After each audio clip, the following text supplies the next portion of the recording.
ప్రభుత్వ సలహాదారులుగా నలుగురిని నియమిస్తూ ప్రభుత్వ నిర్ణయం తీసుకుంది. ఆ నిర్ణయాన్ని బీఆర్ఎస్ పార్టీ పూర్తిగా వ్యతిరేకిస్తుంది. అసలు ఎందుకు వ్యతిరేకిస్తుంది ఈ అంశం పైన మనతో మాట్లాడడానికి రావుల శ్రీధర్ రెడ్డి గారు మనతో పాటున్నారు.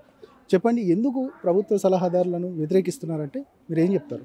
అంటే నేనేం చెప్పానంటే, రేవంత్ రెడ్డి గారేమో మాటలేమో మందికి చెప్పడానికే నీతులు తప్పితే ఆయన పాటించడానికి కాదన్నట్టున్నది.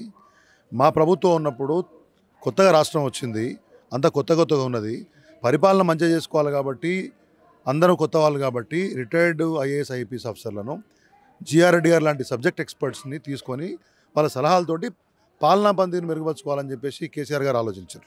ఆ రోజు రేవంత్ రెడ్డి గారు టీడీపీలో ఉన్నా కోర్టుకు పోయిండు, సలహాదారులు ఎందుకు పెట్టిందని చెప్పేసి. తర్వాత కాంగ్రెస్ ప్రెసిడెంట్గా ఉండి కూడా సోమేష్ కుమార్ గారి నిర్ణయాన్ని వ్యతిరేకించిండు.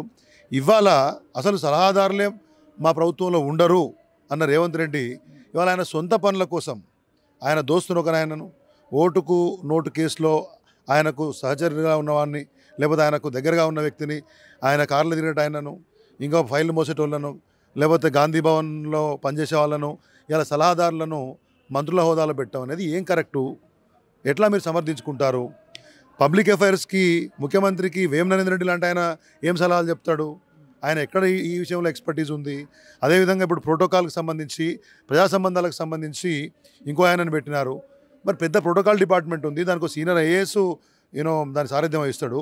సో ప్రభుత్వానికి వాళ్ళేం సలహాలు ఇస్తారు? దీంట్లో గతంలో సలహాదారులది ప్రజాధనం వృధా అని చెప్పినటువంటి రేవంత్ రెడ్డి గారు ఇవాళ ఆయన పార్టీ మనుషులను రాజకీయ పునరావాసం కింద ఎట్లా సలహాదారులు పెడుతున్నాడు? ఇది ప్రజాధనం వృధా కాదా? కాబట్టి ప్రజలు ఆలోచించాలి. రేవంత్ రెడ్డి గారు కానీ కాంగ్రెస్ పార్టీ వాళ్ళు కానీ చెప్పేది ఒకటి, చేసేది ఒకటి. ప్రజాపాలన అని చెప్పినారు, మరి ఇది ప్రజాపాలన? మార్పు తీసుకొస్తామని చెప్పినారు, మమ్మల్ని విమర్శించినారు. ఇవాళ మరి ఇది మార్పా? కాబట్టి చెప్పాలి ఖచ్చితంగా. మీరు నేనేమంటున్నా అంటే ప్రజలు ఆలోచించాలి. ఇలా కాంగ్రెస్ పార్టీ చెప్పిన అన్ని విషయాలకు విరుద్ధంగా పనిచేస్తూ ఉంది. దగ్గర 60 రోజులు కావస్తుంది. మీరు ప్రభుత్వ సలహాదారులను వ్యతిరేకిస్తున్నారా, లేదు అంటే వ్యక్తిగతంగా? ఇప్పుడు వ్యక్తిగతంగా మాతో వాళ్ళకి ఏమవసరం అండి? మేము ఎందుకు వాళ్ళని వ్యతిరేకిస్తాము? గతంలో కాంగ్రెస్ పార్టీగా మీరు సలహాదారుల నియామకాన్ని వ్యతిరేకించిన వాళ్ళు ఇవాళ ఏ హేతుబద్ధంగా, ఏ ఆలోచనతోటి, ఏ విధంగా ప్రభుత్వానికి ప్రజలకు న్యాయం అవుతుందని చెప్పేసి సలహాదారులను నియమిస్తున్నారు? ఇది గతంలో మీరు చెప్పినటువంటి వాదనకు విరుద్ధం కాదా? ఇదేనా మీ తప్పుడు విధానం అని చెప్పేసి పార్టీ తరఫున, బీఆర్ఎస్ తరఫున ప్రశ్నిస్తున్నాం. మాకు నరేంద్ర రెడ్డి అంటారు, ఇంకోళ్ళు అంటారు, మాకేం కోపం అండి, వాళ్ళకి మాకేం సంబంధం. కానీ రేవంత్ రెడ్డి గారి యొక్క వ్యవహార శైలిని ప్రజలకు చెప్పేది ఒకటి, చేసేది ఒకటి. రేపొద్దున ఆ రకంగానే ఈ అన్ని హామీలను కూడా తొంగలో దొక్కుతారు. చెప్పిందంతా బోగస్ అని చెప్పడం కోసము ఆ రకంగా ప్రజలు ఆలోచించే విధంగా చేయడం అనేది మా ఉద్దేశం. గతంలో రేవంత్ రెడ్డి ఈ సలహాదారుల దానిపైన కోర్టుకు వెళ్ళిన సందర్భం, ఇప్పుడు అదే పనిని మీరు చేయబోతున్నారా? నేనేమంటున్నా, కోర్టుకు పోతామా పోమా తర్వాత సంగతి మిత్రమా, కానీ ప్రజా కోర్టులో అయితే నిలబెడతాం కదా.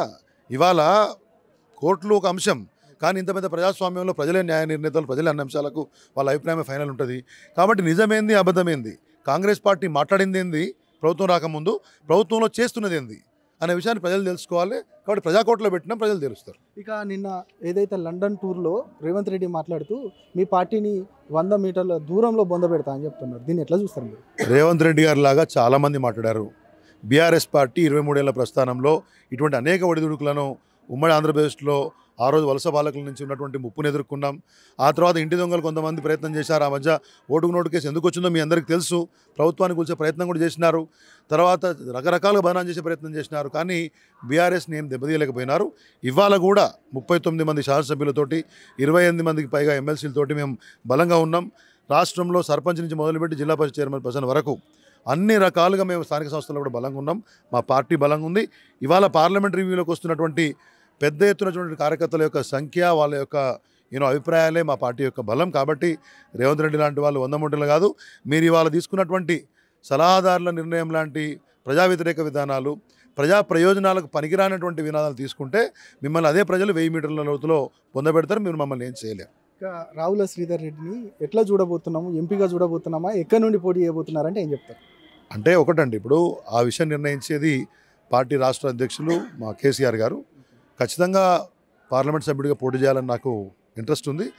అధిష్టానం ఆ విధంగా ఆలోచిస్తే అవకాశం తీసుకుంటాం. ఎక్కడి నుండి? మల్కాజ్గిరా లేకపోతే సికింద్రాబాద్? ఎక్కడి నుండి? సికింద్రాబాద్ అంటే నేను పోటీ చేసింది గతంలో ఎమ్మెల్యేగా జూబ్లీస్ కాబట్టి సాధారణంగా సికింద్రాబాద్ అనే ఆలోచన ఉంటుంది. అది పార్టీ నిర్ణయం తీసుకుంటే టూ ఎర్లీ అండ్ చాలా తొందరగా మన విషయాన్ని మాట్లాడుకుంటున్నామేమో.